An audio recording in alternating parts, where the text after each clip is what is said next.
আমার ছেলের মায়ের পছন্দের হিরো হচ্ছে শাহরুখ খান। আমার খুব পছন্দের একজন।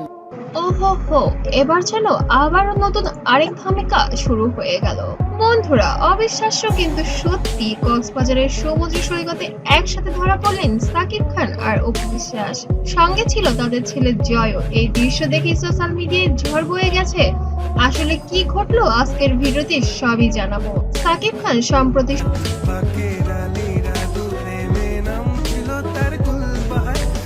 শুটিং থেকে একটু বিরতি নিয়ে কক্সবাজার ভ্রমণে গিয়েছিলেন, কিন্তু চমক হলো সেখানে হঠাৎ অপু বিশ্বাস ও জয়ের সাথে দেখা হয়ে গেল তার। সৈকতের বালুচরে হাঁটার সময় জয়কে মাঝে রেখে সাকিব আর অপু সেই মুহূর্ত ভক্তরা ক্যামেরাবন্দি করেন। সমুদ্রের ঢেউ বালুর খেলায় জয়কে নিয়ে মেতে ওঠেন দুজনই।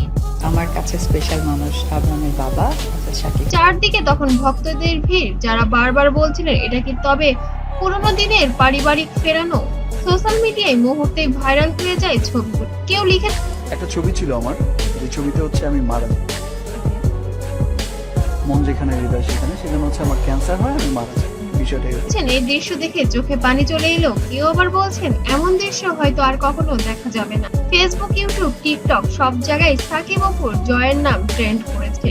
ভক্তদের অনেক আশা করেছেন এই ভ্রমণ তো তাদের সম্পর্কে নতুন ভাবে করবে। এখন প্রশ্ন একটাই, এই ভ্রমণ কি শুধু পারিবারিক আনন্দ, নাকি এর পিছনে লুকিয়ে আছে আরো কিছু? শোবিজ মহলে গুঞ্জন হয়তো জয়কে নিয়ে দুজন আবার কাছাকাছি আসছেন। সাকিব খান সম্প্রতি এক সাক্ষাৎকারে বলেছেন, জয়ের সুখ শান্তির জন্য আমি সব করতে রাজি। আর অপু বারবার বলেছেন, আমাদের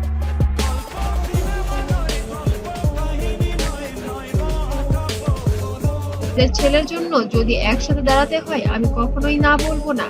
তাহলে কি কক্সবাজার ভ্রমণই হলো শুধু নতুন শুরুর ইঙ্গিত? বন্ধুরা, কক্সবাজারে সাকিব, অপু আর জয় একসাথে দেখে সত্যিই মন ভরে গেছে ভক্তদের। কিন্তু আসল প্রশ্ন থেকে যাচ্ছে, এটা কি শুধুই ভ্রমণ, নাকি লুকিয়ে আছে সম্পর্কের নতুন অধ্যায়? আপনার কি মনে করেন নিচে কমেন্টে জানাতে ভুলবেন না। আর ভিডিওটি ভালো লাগলে অবশ্যই লাইক দিন এবং চ্যানেলটিকে সাবস্ক্রাইব করে পাশে থাকবেন।